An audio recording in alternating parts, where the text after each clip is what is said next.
If in 1961 you had invested $1,000 in this man's company, today you would be sitting on $5 million. On Uncommon Knowledge, one of the signal figures in American business history, Charles Koch. Uncommon Knowledge, now.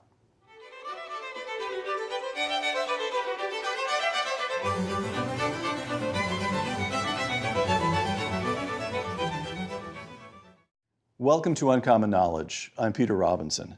Born and raised in Wichita, Kansas, Charles Koch studied at MIT, worked for a few years back east, then returned to Wichita to join his father's business, then a medium-sized oil company, in 1961.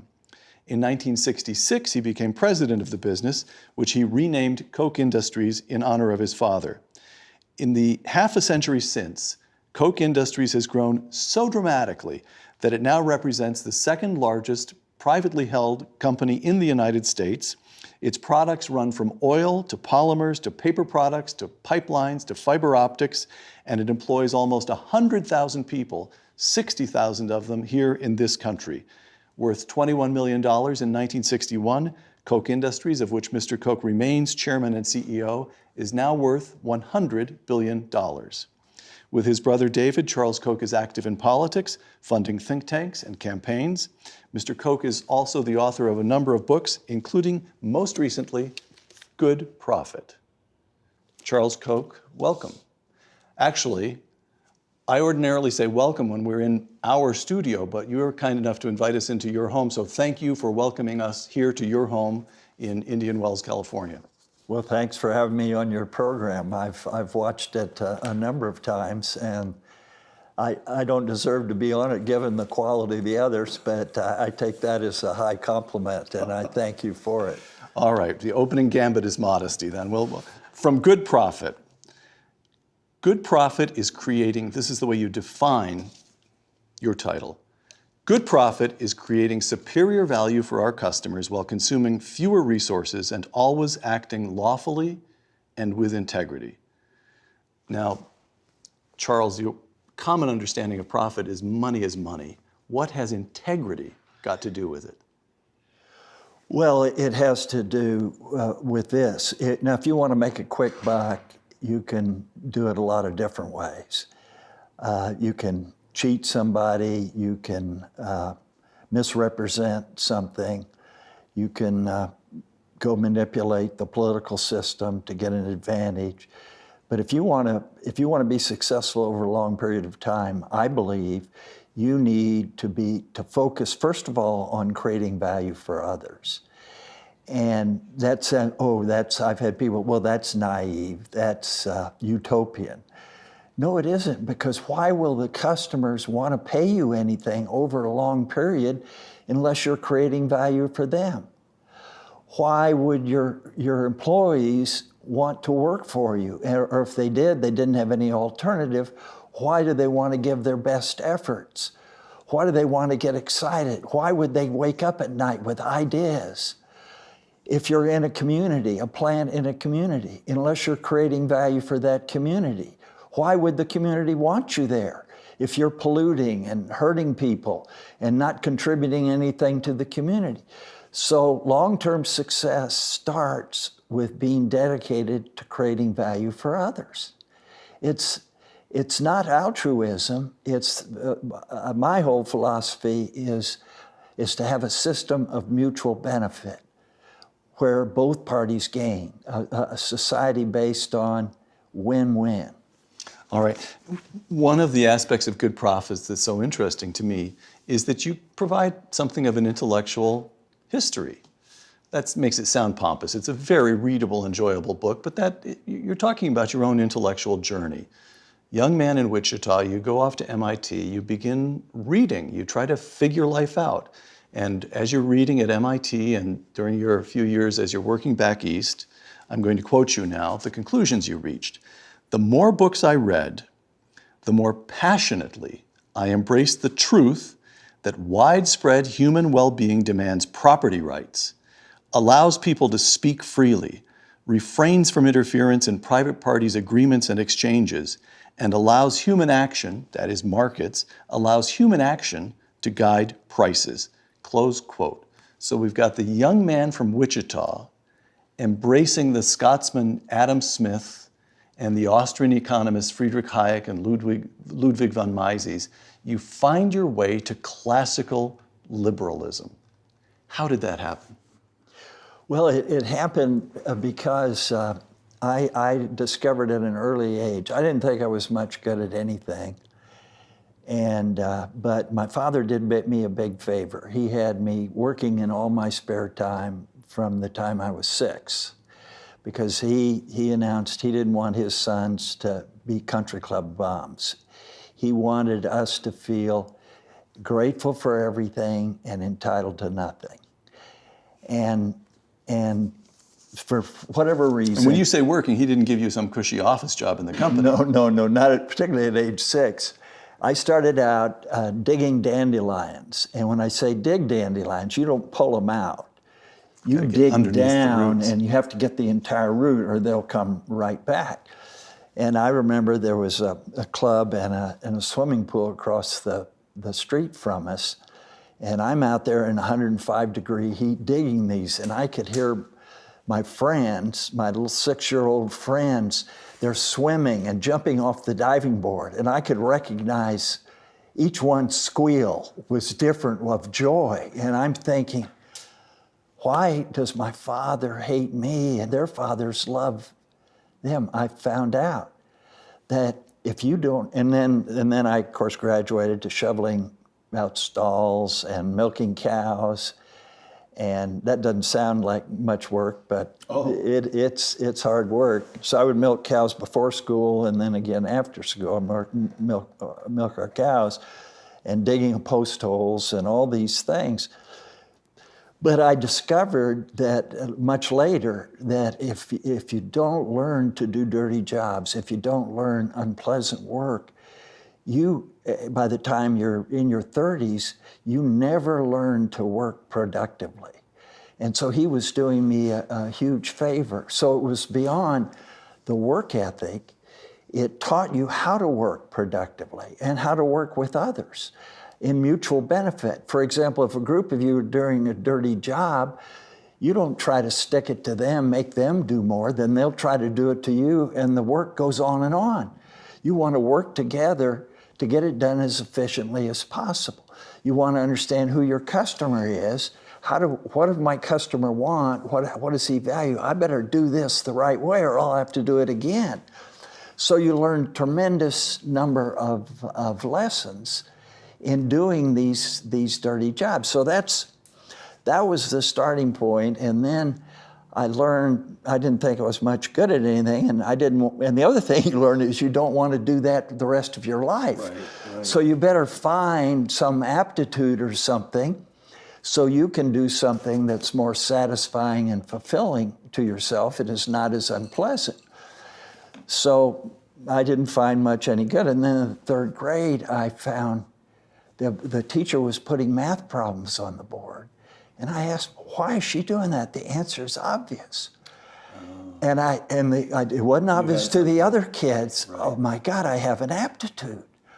So from then on, everything I did was the easy way out, in that I'm going to take more math and more science and logic and things that I'm good at and try to minimize having to do the things I'm no good at. So I went to MIT, where the language is primarily math, not English, because I was so much better at math than English.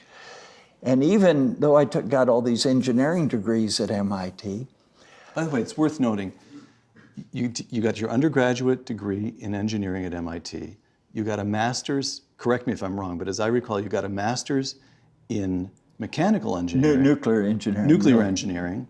And then you got a second master's in chemical engineering. Chemical engineering. So 1, 2, 3 MIT degrees in engineering. It's amazing you retained the facility to speak English. Well, that's true. Well, I had to relearn that. But even though I took all these engineering degrees, really what I maximized my time on was courses in math and science. Right. Because I was much better at that than the application of the principles. So, and that may be one reason I got one in nuclear engineering, because it was mainly science. I see. And then I also thought it was a new field. This is the way energy is going to go, so there'll be entrepreneurial opportunities. And when I got in it, I realized, because of all the safety concerns, it's going to be controlled by the government, and it's not going to be. So I went back and got a degree in chemical engineering. But you're saying your bent of mind was almost more theoretical than applied. It was Pure it was math. in Howard Gardner's multiple intelligence is what he calls logical mathematical intelligence. Okay. And he had, I didn't know Howard Gardner then or of him, but I later learned that's the particular aptitude I had. So in the process, I learned that it's an ordered universe, that the physical world is ordered and governed by certain principles. So I said to myself, well, if I'm going to be successful in the physical world, that is making technical innovations and learning how things work, I've got to understand the philosophy of science and the scientific method. So after I got out of MIT, that was my fascination. I read everything I could on, starting in Aristotle, Descartes, Popper, Kuhn, Polanyi, Einstein, Newton. I mean, that was my reading. And all this time, you're working back east for Arthur D. Little. Arthur D. Little, who in accounting and consulting. No, it wasn't accounting. No, Arthur D. Little was back then one of the leading full-range consulting companies. And I started in product development, and then I got to move over to process development. And an interesting project we had, one client we had was the Chemical Corps, and they had this idea that they would make aerosol bombs out of marijuana derivatives. And so I helped design the plant to make this marijuana derivative that has 500 times the potency of regular marijuana. And the idea was to put it in a bomb, and then with a hostile population, rather than go have to kill a bunch of people, you'd drop these marijuana aerosol bombs on them, and they'd all be giggling and happy, and you could come lock them up, and everybody would be safe and peaceful. I apologize. I misspent some of the taxpayers' hard-earned money in that one. But anyway, and then what I'm curious about is you leave MIT and you get a practical job, but your reading is all really quite. In other words, if I didn't know you were working at Arthur D. Little, if I just hear you talk about your intellectual interests, the reading you're doing, I'd say, oh, this is somebody who's working to become a professional academic. This is a professor in the making. I would not have predicted that you'd go back to Wichita and take over the company. I'd have predicted that you'd have put yourself up for a philosophy department, philosophy of science, and right now you'd be teaching at MIT. Well, that's a matter of fact. That was my plan. I was thinking I'd get a PhD in math, and then I found out that, as smart as I thought I was in math, that when it got to really abstract math, it was beyond me. Like Norbert Wiener, who was a developer of cybernetics, was teaching then, and only the very brightest math students would go to his class. No one had any idea what he was talking about. So he would give everybody an A because he couldn't distinguish, because they were all flunking his class and they were all the best students. So I knew I couldn't go there. So then I thought, well, I'll get a doctorate in chemical engineering. And I went to one of my favorite professors, and I said, well, what about this? He said, well, it depends on what you want to do. If you want to teach or be a researcher, yeah, but just keep in mind, we will make your life miserable. We'll have you do all our dirty jobs, make us look better, advance our careers, and you'll be kind of our slaves. So if that's what you want to do, you need to go through that. If you want to go in business, get the hell out of here as quickly as you can.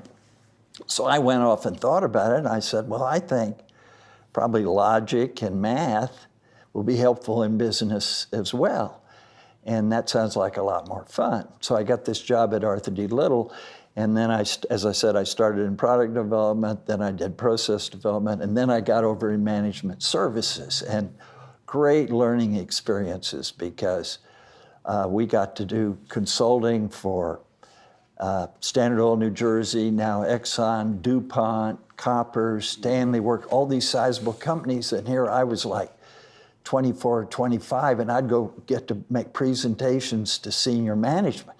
So talk about learning English. Right. I had to learn some English then to do this. So it was a great learning experience. And then after I'd been there about 2 years, my father calls me and wanted me to come back to work with him. And I turned him down because I was learning a lot. And I had no idea of going back. I mean, remember, he had been a tough taskmaster, and he had worked me to the bone, I thought. And one of his favorite sayings, being Dutch, is you can tell the Dutch, but you can't tell them much. So I thought, my God, I don't want to go back and get more of what I grew up under. So I said, thank you very much, but I got different career paths. So a couple of months later, he called me back, and he said, son, either you come back to run the company or I'm going to have to sell it because I don't have long to live and I have no successor. And he says, and I'll tell you what, our main company is a company called Rock Island Oil and Refining. We don't have a refinery. We have a crude oil gathering system, and we bought an interest in another refining company. But we have a separate business that you boys own. I put it in your name. It's a very small company, but it makes refining equipment. It's called Koch Engineering. And it's not doing well. I haven't paid any attention to it. And I'll let you run that any way you want. The only thing you need my approval on is if you want to sell it. Now, I said, hey, get to run it. So rather than consulting on people on how to run companies, I can go run one. And so you were how old at this stage? I was 25. Got it. And so I came back, and it was wonderful. He was absolutely true to his word. He let me run it, and it was such a mess that I didn't know what I was doing, but even with the little experience I had, I could make great improvements in it, and it blossomed. And so then he turned over a lot of the other company, and he actually made me president in 1966 as his health was really deteriorating, and then he died in 1967. So I got to work with him for 6 years. You worked with your dad for 6 years. From 67 on, you remained CEO. You mentioned your siblings. At some point, you and your brother David bought out your siblings' interests. Yeah. But you remained CEO of the company for what's nearly half a century now. That's right. Is that correct? Now, I want to return once again to good profit. I just read the way you had come to the conclusion that the best society was a free society, private property, freedom of speech, and so forth. Here's another quotation from Good Profit that continues that thinking. I'm quoting you. As I digested this, it dawned on me that these principles of liberty, freedom, and so forth, are fundamental to the well-being not only of societies, but also of organizations, companies, which are essentially small societies, close quote. So I want to make sure I have this right.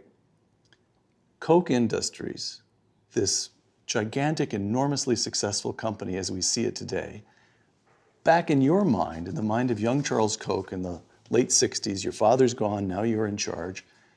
Koch Industries is an experiment. That's right. You get to test your beliefs about human nature on this company. That's right. That's correct? Oh, yeah. No, I had, when I was doing it, even when my father was still alive, I was trying these. But the way I came about this is, as I said, I was very interested in the philosophy of science, and I came across this essay of Polanyi's called The Republic of Science, in which he outlines how scientists work together to create the most innovation and advance scientific understanding. And a key part of that, well, one part is to get all kinds of dispersed and disparate knowledge together. That's how you get innovations, when you have these conflicting ideas together, and out of it comes something new. And another part is, which I also learned from Karl Popper, that the scientific method is to articulate a theory that's refutable, Right. and then to spend as much time trying to disprove it as prove it. And he goes through what societies have done that and which ones, and those who apply this method, that is free societies, are those that progress, and others like communist societies who have what's politically correct and don't allow other ideas to compete with it, don't progress because they go down the wrong track. So I said, okay, we need this kind of challenge culture, this skepticism in our company. And so we're going to build a culture of challenge. That is, if you're a supervisor at any level and your people don't challenge you, you've got to change your ways, or you can't be a supervisor because you're not using the ideas of your people. You're not building a republic of science.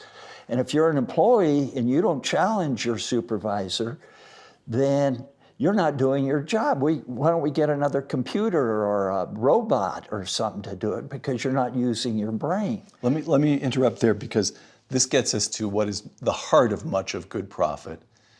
You've spent, as I say, almost half a century now working on this experiment of Koch Industries, Right. and you've distilled your management technique into what you call market-based management, which has 5 basic components. Let's take a couple of those. You just touched on one. Knowledge, I'm quoting you again, knowledge processes. Not only is it permissible for employees at Koch to challenge their bosses if they think they have a better answer, but they have an obligation to do so. Absolutely. Close quote. Now in practice, I just said in the introduction, Koch Industries is now 9 different freestanding units, 100,000 employees around the world, only a little more than half, 60,000 in this country. How do you diffuse this? I mean, you could just say, well, this is very high sounding that Mr. Koch, when he was a young man, developed this idea of that we needed challenge culture in our company. Terrific. But now we have a big company, processes apply, the usual bureaucrat. How do you resist that? How do you actually infuse genuine challenge culture across an entity as large as this? Well, I mean, it starts with values, and that's the 5 dimensions are vision, virtue and talents, knowledge processes, you mentioned, decision rights, and incentives. And they're all based, as you say, from my studies on how people can best live and work together, how societies can organize themselves to maximize well-being for everybody, not just for a select few. And so the starting point is having these values, what we call our 10 guiding principles, having them be who we are as a company. Many companies have lists of principles, but in many cases they put them on the wall and that's the end of it, or stick them in the drawer and that's the end of it. Our principles are who we are as a company. They guide everything we do. They determine who we hire, who we retain, who we promote, how you as an employee will be rewarded, everything. And a key part of those values or key part of those principles is challenge. You've got to challenge, and you've got to be skeptical, and you've got to be committed to getting long-term results. Not just results this quarter, but we evaluate and reward people on long-term results. And I'm not saying it's easy or we're perfect. We're a long way from perfect in any of this, but we fight it every day. But one of the most difficult things we have when we acquire a company is building in this challenge culture, because in so many companies, if you challenge your boss, in particular if you're pushy about it, that can affect your career in a negative way. Sure. And we're the opposite. If you never challenge, that's going to affect your career in a negative way. If you challenge not to prove you're a smarty pants or show up somebody, but because you have an idea on how we can improve, how we can do better, how your boss's decision is a mistake.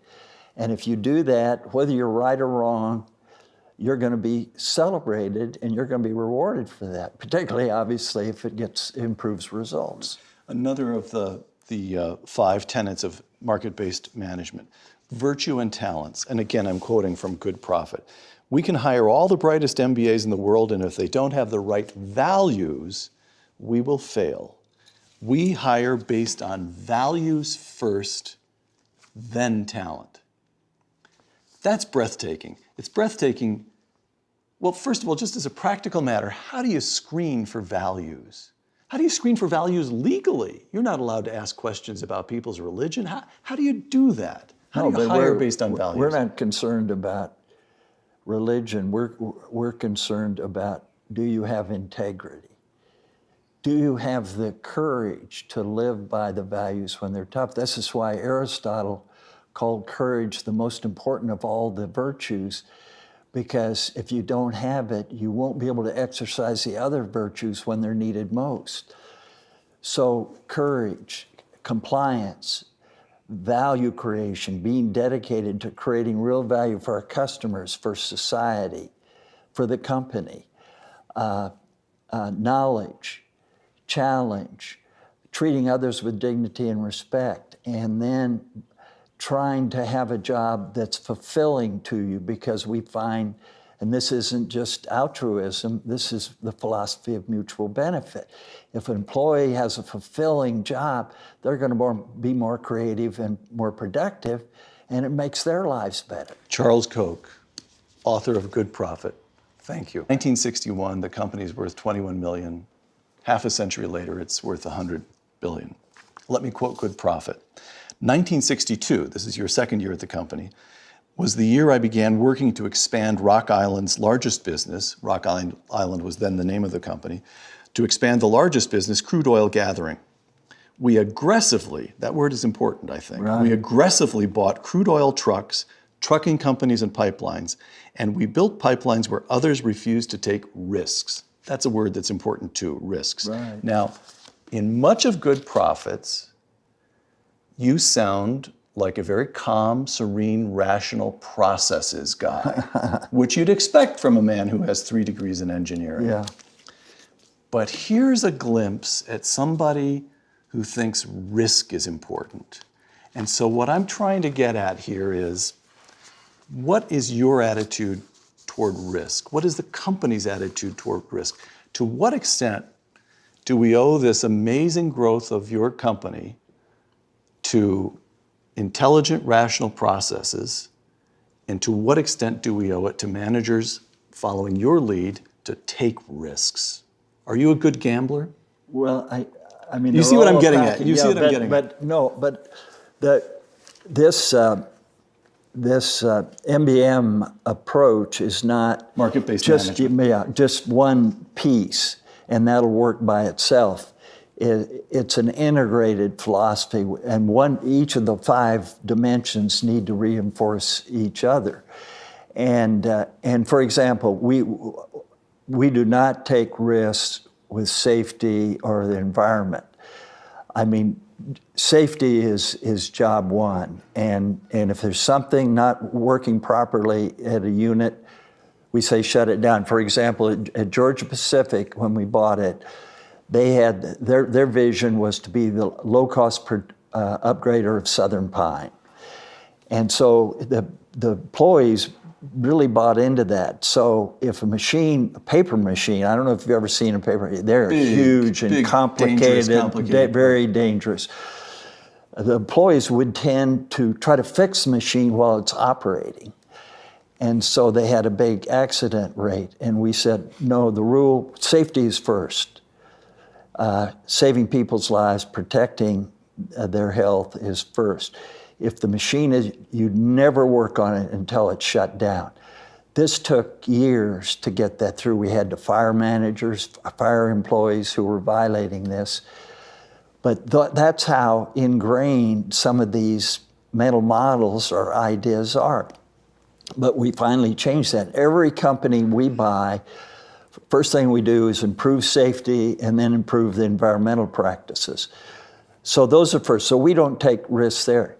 Financial risks, we evaluate, okay, what's the probability of success? What's the downside? And then how does that compare to the upside? And part of the upside is not just the return on that investment, but will it build us new capability that'll be a new platform for growth?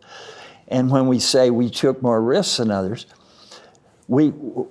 first of all, what we try to do is, in crude oil gathering, is understand, it was mainly buying oil and transporting the oil of independent explorers and producers. So we got people to get to know each one. What do you value? What do you want? And then we'd give them maybe service. Well, we want to move our oil every day. We won't want any risk on you being late on your payments or not paying. It may be other things, whatever it was. Relationships are very important. Yeah, you got to, and one of our top people said, you had this saying, if you don't know what's posted on your customer's refrigerator door, you don't know your customer. Because if you don't have that close a relationship and that much trust in you, you really haven't built it. So that was the first thing, to understand what our customers value so we could satisfy. And what we found out for most of them is, okay, you have a truck there, you have a truck ready, and if they get a discovery, you're there and you move that oil immediately. They don't have to call you, wait a week for the truck to get in. Then we found, okay, that's a pain to have trucks coming in all the time. You got to worry about the road. You got to worry whether it's muddy or whether there's snow, all these other things. So they want a pipeline in as quickly as possible. So before there were any economics in the field, you knew it was big enough to justify a pipeline, we would go in, and we'd go in without any commitments. Just say, well, if we build a pipeline in there, will you sell us the oil to start with? 30-day division orders, they could cancel in 30 days. And we'll build these pipelines. And guess what? Since we did that, we're giving them good service, somebody else would come in if the field got built and say, we'll build a pipeline and do it cheaper. They would give us last luck because they loved that we were committed to creating value for them and would do whatever it took to satisfy their values. That's why I'm coming back to, right. If you're dedicated to creating value for your customers, you build loyalty. We have customers and suppliers that we've done business with for 40 years, and we try to help each other. If they're in a problem, rather than take advantage of them, we want to be compensated for what we're doing for them, and then the other way. And we've had some of these companies, I won't mention names, big companies say, we're the only company they have this kind of relationship with. Right. Okay, so that story you just told, from the financial point of view, building in a pipeline without knowing whether the field would be built out was a very risky thing to do. But from the point of view of creating value for the customer, I just don't know how you fit that. I have a terrible disability. I have an MBA. Oh my God. So whenever you tell a So you story got some like brain that, damage. Exactly. I'm I trying avoided to that. figure out how the heck do you this creating value? Where does that fit in any matrix? That's got it. Okay. No, but we found from experience that 90% of those risks paid out, and they paid out big time. Okay. You titled one chapter of Good Profit, Building with Stones That Fit. Quote, I often think of what we do as stonemasonry. Once a stone has been carefully selected and set, it shapes a new space in which the mason can set yet another well-chosen stone. Okay, that's a beautiful image. On the other hand, how the heck does this work? Let's just take one example. I Sure. keep saying you start in 1961, you've got crude oil gathering, and here we are in 2016. You've got 9 different business units. Let's just take an example. One of your divisions, you mentioned Georgia Pacific. Georgia Pacific, great paper company. They've got some consumer products, unusual for most of the Koch line. They've got actual consumer products, things you go buy in a grocery store.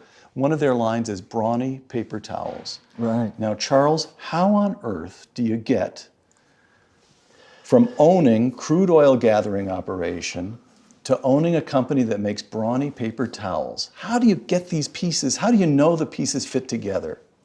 Well, that's good. I mean, it starts with this vision of creating value for others. Okay, so the first thing you ask yourself, okay, what are my capabilities that will create superior value for others, and what are the best opportunities for me to do that? And then, as I prove that, then, okay, if I add some other capabilities to the ones I have, what new opportunities will that open up for me? And so this mental model of driving creative destruction, of constant innovation, of always trying to build new platforms for growth, realizing that, as Schumpeter said, the ground is always crumbling beneath the businessman's feet. So that was part of my studies, figuring this out. And so here's how we got there. After, when my father was alive, he was worried he could die any time. And he died the way he wanted to. He was in a duck blind, shot the duck, and had a heart attack and died. That's the way to go. That was wonderful for him. That's the way he wanted to go. But so then we were able to negotiate his estate tax, and so we were freed from that potential large liability. And so I looked at it, okay, we got 3 sets of capabilities. We've got crude oil gathering, and we'd build a trading business around that to trade crude oil, because at times it was hard to sell, so we needed to build that capability. Then we had the Koch engineering. By this time, I'd added a lot of other products and built that capability, so we had a thriving business there. So process equipment and that kind of thing. And then the third is we had this 35% interest in this refining company, the Great Northern Oil Company. So okay, one of my first goals was to buy all of that company, so we would have a processing capability, in the chemical process industries, and we could use that as a platform for growth. So I was able to buy the rest of that, and that's a long story which I won't go into. But so we bought that, and then we started building that, improving that refinery, and it was like 40,000 barrels a day. Now it's over 300,000 barrels a day. So we built that, and then we used that capability to buy a refinery in Corpus. We also had a chemical plant attached to it. So then we built that, and we started building the chemical business, and we started buying other chemical businesses, and then we bought DuPont's Lycra and nylon business, which in part was a forward integration of what we had at Corpus. And then we were saying, okay, we've been successful in all these different chemical process industries. What other chemical process industries that have similar requirements? That is, you're using chemical process technology, and we've gotten really good at optimizing plants. They have diverse raw materials and a diverse group of products, so we need to optimize the whole system. We've built trading capabilities for doing the best job of supplying, and logistic capabilities and delivering, understanding what our customers value. Then in Invista, we had gotten consumer products with them, like Invista is a company you purchased in, I can't remember the year. In 2004. All right. And they did. They had some consumer brands like Lycra and like Stainmaster carpet, and so we developed some capabilities. So we looked at that as a new platform for growth. So we said, okay, the pulp and paper industry is a chemical process industry, so we're going to look at that. And we did some small experiments. And then we heard that Georgia-Pacific wanted to become more of a consumer products company and get out of some of their commodity businesses, so their multiple would go up and their stock price would go up. So we approached them about buying their pulp business, and we made a deal to buy that, and we applied our management philosophy to it, made some substantial improvements. So we went back to them with the idea, why don't they divide the company? We'll buy all the non-consumer products business. Their multiple will go up, and the combination will be a much higher value for their stockholders. And they said, boy, we like the value, but we have all these asbestos liabilities, and it would be considered fraudulent transfer if we broke the company up, because the lawyers want the full asset base to pay off these liabilities. So we took a deep breath and we said, okay, you like the value, why don't we just buy the whole thing at this value? And they said, okay. So we bought the whole thing, and it was a huge deal for us, but it's been great. Our stuff works. And by the way we look at acquisitions is we want several benefits. We want to believe that our management philosophy will substantially improve their business. We want them to have capabilities that we don't have so we can create new platforms for growth.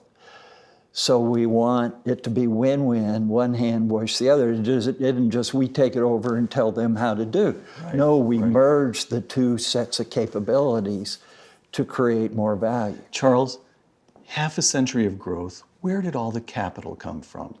You are still a privately held company. You did not buckle under at any point and go to the public markets. Yeah, I don't think we would have been able to do. I mean, first of all, who's this kid that has all these crazy theories and is going to use our company as a laboratory? I mean, I'd have been fired long ago because we had lots of missed starts and you had one failures. Choice, own it or lose your job. That was it. And so staying private. So the way we did it, unfortunately, we had a small number of shareholders, so we could reinvest 90% of our profits in the business. And so that gave us the capital to continue to do that and still pay out enough so our stockholders had all the money they needed. And they had enough confidence in it that we could get a higher return on their capital than if we paid it out in dividends that they could get with. Last question about this 50 years of growth. You're a private company, not a public company, but you surely are aware of this concept of a conglomerate discount, where the market values conglomerates, public conglomerates, at less than the sum of their parts. And the thinking, very common thinking, is that a big diversified company, such as Coke, for example, just can't manage as effectively as a company that focuses on one tight industry, one tight grouping of products. Jeff Immelt at GE just got rid of, between Jack Welch and Jeff Immelt, you get a narrowing of GE's products, the markets they're in, and so forth. So how do you've got these 9 industry groups, you're a stonemason, and that beautiful stone edifice that you've built is a conglomerate. You've got just an enormous different number of products and industries that you're in. How do you beat that tendency for a diffusion of management energy, for a lack of focus? How do you beat the conglomerate discount, so to speak? Well, see, we don't look at it. Every business we've gone into was based on our having the capability to improve it, and they're having capabilities to open new opportunities for it. So one hand washes the other here. And all of these businesses are interrelated and work with each other. And we have, we try not to have big central bureaucracy, but what we have is a few specialists in each field. For example, in innovation, we put on twice a year innovation seminars. So all the people involved in product or process innovation get together and share ideas on innovation and driving radical innovation, driving creative destruction. And we bring in speakers and they share knowledge, and then they build a community. This is the Republic of Science. So then when they have a question on this or that, they know who to call. And we do the same thing on operations excellence. So like most of our businesses are chemical process industries, so they have similar problems. So they share knowledge from that, so each one isn't reinventing the wheel. So your core competency, you do have a core competency, you do have a focus, and it's the Republic of Koch. It's the intellect, it's the set of ideas, it's these management techniques and the values. The values come first, and then particular technologies and techniques come later. But the techniques and the procedures aren't valuable unless people understand the underlying principles. For example, incentives. They say, how do you do incentives? Well, we try to evaluate each year how much each employee has contributed to increasing the long-term value of Koch Industries, not just this year's earnings. Have you helped improve the culture? Have you built additional capabilities that haven't paid off this year but are promising for the future? We look at that whole thing. So our incentives aren't based on a formula. They're based on some objective measures, but largely they're subjective. And we spend a tremendous amount of time on this, and we're not perfect. We measure with a micrometer and then cut with an axe because you can't really know. But we do it well enough that our people know that we're using our best efforts to reward them for the value they're creating. And not just for their business, but for the overall. For example, if you had an idea, you're working in Flint Hills, our refining and chemical.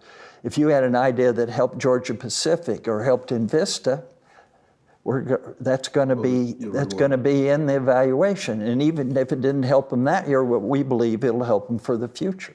All right.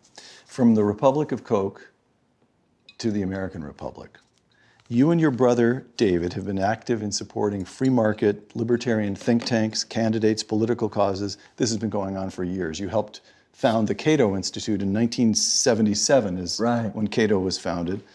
And in recent years, you've devoted large sums of money to political causes.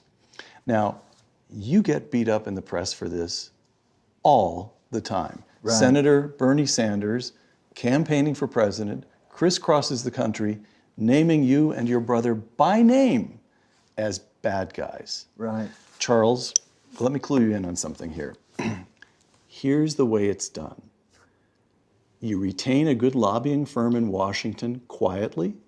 You run the money through the corporation, not from your personal accounts.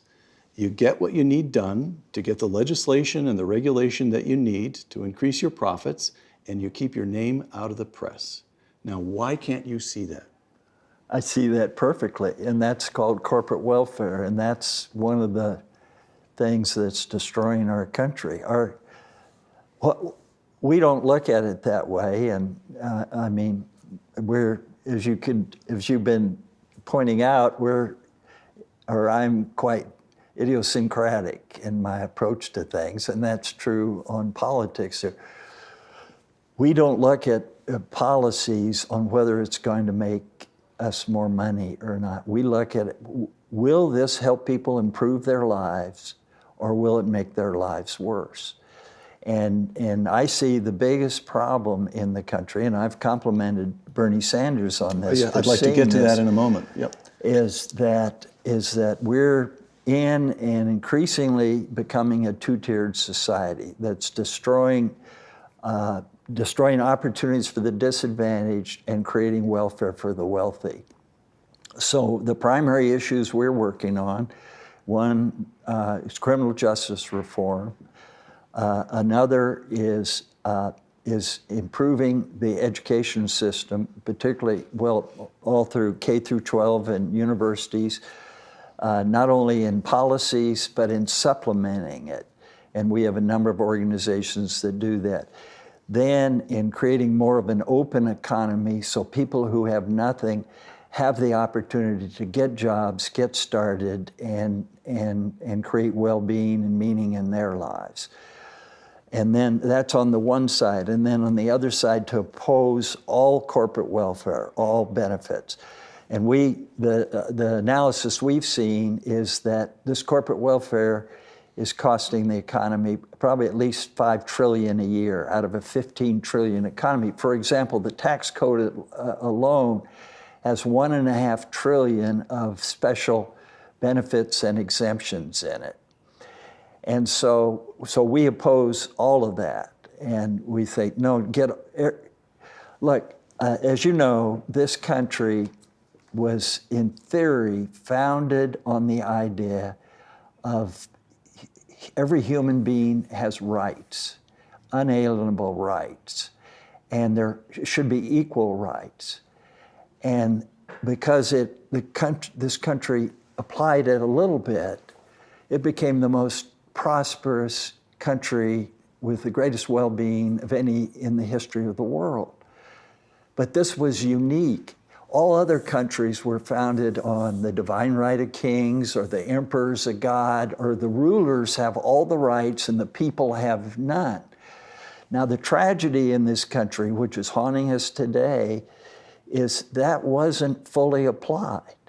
Like it was not applied at all for blacks and Native Americans. They weren't even considered fully human. They had no rights. So this has created a huge disaster in this country.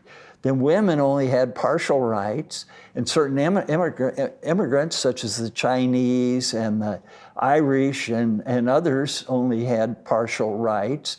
And then this idea of corporate welfare, we had this in the beginning. Those who had an inside track got special deals. So just think, if this country had been founded in a way that was true to the Declaration of Independence, what we could be. And that's my ideal for the future. I think if we can move in that back to where we should have started from, we could create the greatest society, a better society than anyone ever dreamed of. Charles, so that's my dream. So here's the argument.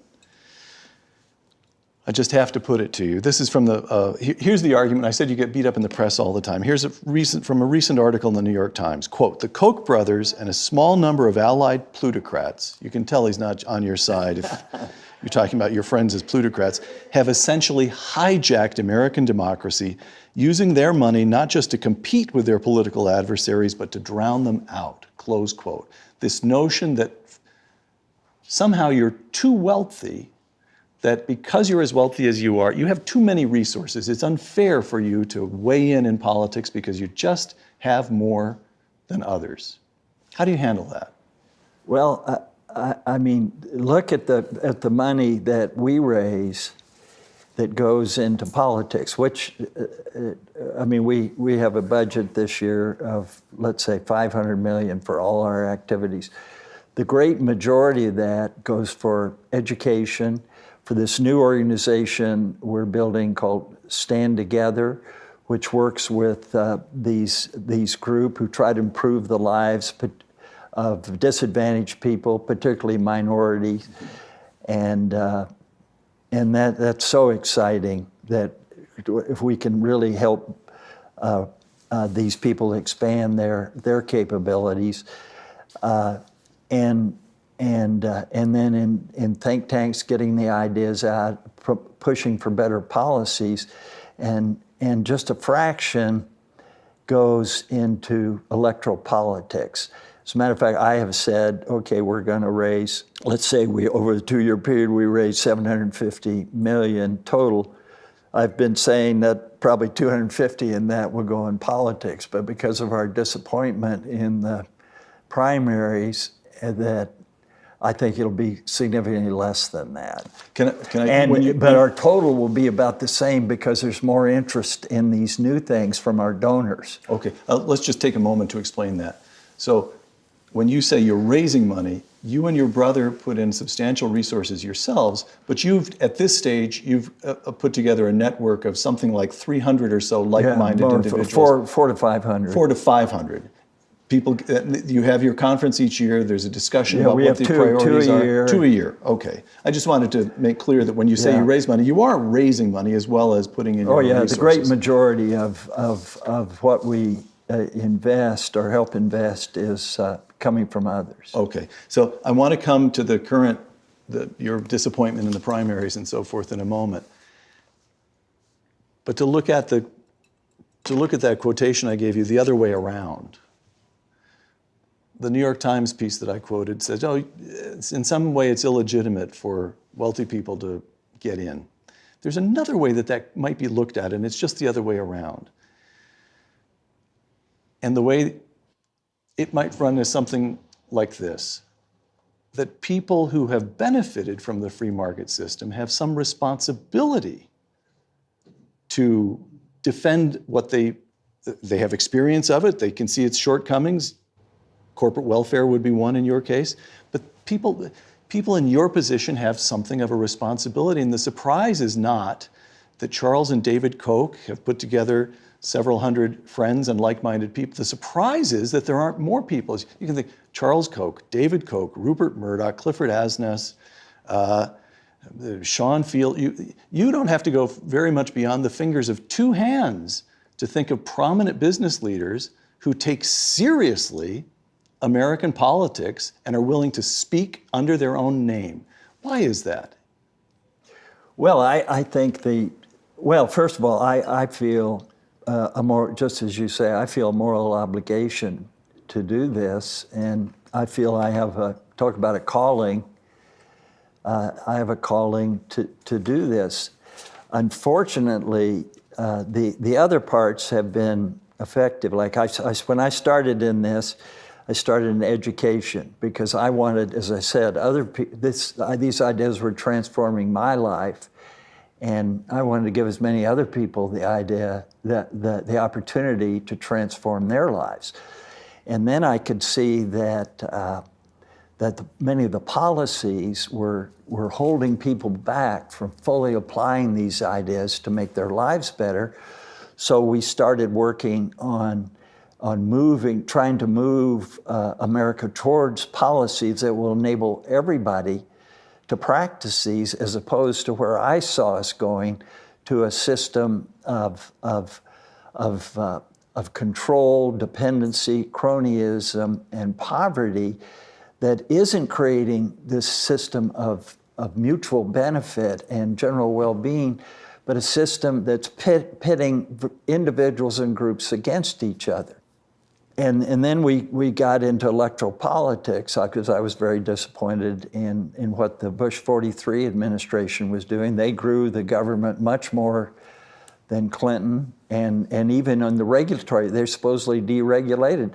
The regulations that they added were more than double what it was under Clinton. And so we got started in the political side in that administration to oppose what they were doing. It was a little hard because most business people are Republicans, and they didn't want to oppose a Republican. Let it be noted that the people who got you so ticked off you became politically active were Republicans, not Democrats. Well, and I still feel that way, and the whole American population evidently feels that way. That's why they're going against the Republican politicians. So, which brings us to the current primary season. Here's another question I have to ask. We've talked about business leaders who are willing to do something, and there's one, and his name is Donald Trump. What do you make of him? Well, I don't like to comment about individuals because we're not into ad hominem attacks, but I can say this: I disagree with a lot of his policies, as you can tell from how I've been articulating what we stand for. And I've said this public before. I don't believe in protectionism. I don't believe in corporate welfare. I don't believe that. I believe in free speech. I don't believe in personally attacking people who disagree with you, and you see I don't do that. I praised Bernie Sanders. He's attacking us. I praised him publicly, and we made a video praising him, and it was interesting. Then he and Hillary got in one of their debates, into a big conflict over our supposedly supporting Bernie Sanders, which was wonderful. But to be clear, you agree with his diagnosis of what's wrong with the country. Yeah. You think he's completely wrong about there's expanding government to solve the Yeah, problem. they'll just Okay. make more go down this path further, which is destroying people's lives and making the country worse. A few final questions. The future of Koch Industries. One about the future of Koch Industries and one about the future of the country. Just two last questions. One final time, let me quote this book, Good Profit. Thank you. Going forward, Koch's vision is to double profits on average every 6 years. Double profits on average every 6 years. That implies a growth rate of about 12%. 12%, yeah. And see, I told you I have an MBA. Yeah, that's good. You 12 could have gone to MIT. 12%. But that's more than 6 times the rate at which the American economy has grown, pretty much year in and year out since 2008. Do you put that in here as a purely aspirational matter, or do you really believe this company, which is already worth $100 billion and employs 100,000 people, can continue to grow its profits at 12% a year?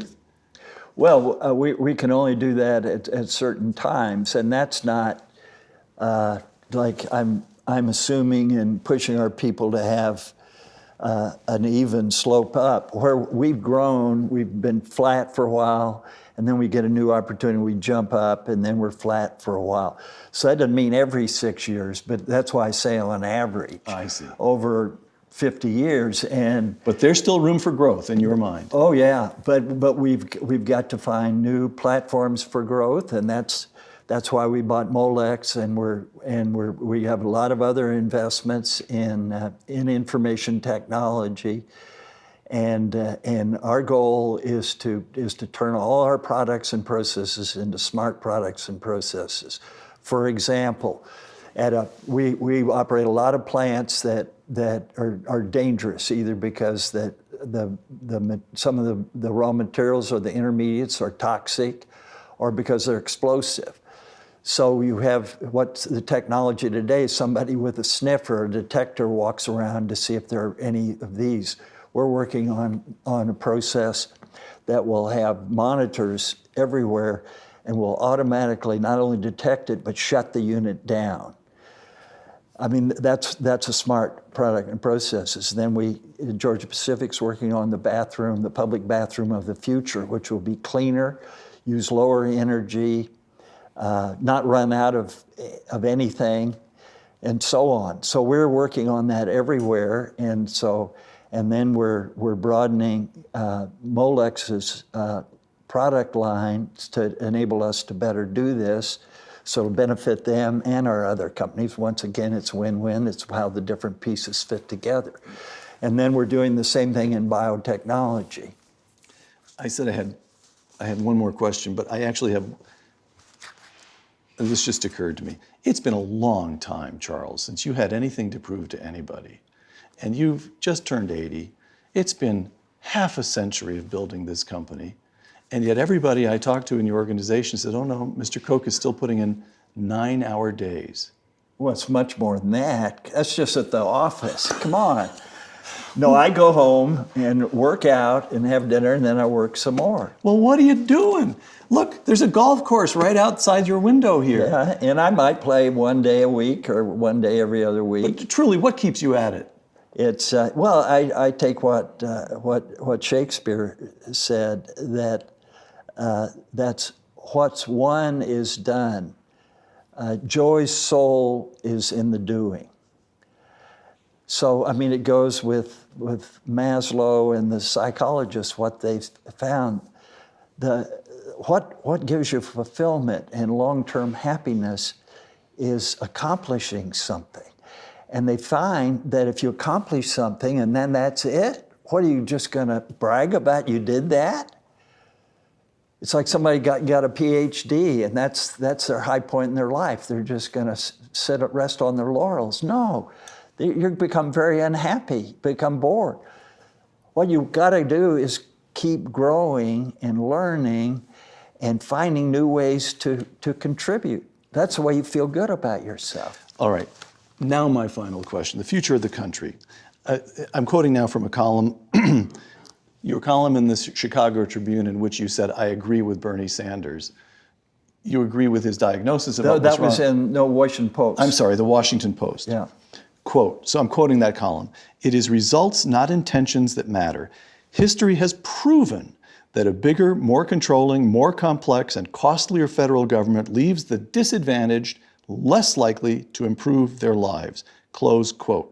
History of the Soviet Union proves that. It was a failure. Right. History of many of our own social programs. You yourself noted in that column that since President Johnson declared war on poverty in 1964, we spent $22 trillion on poverty, and the poverty rate hasn't budged barely a percentage point.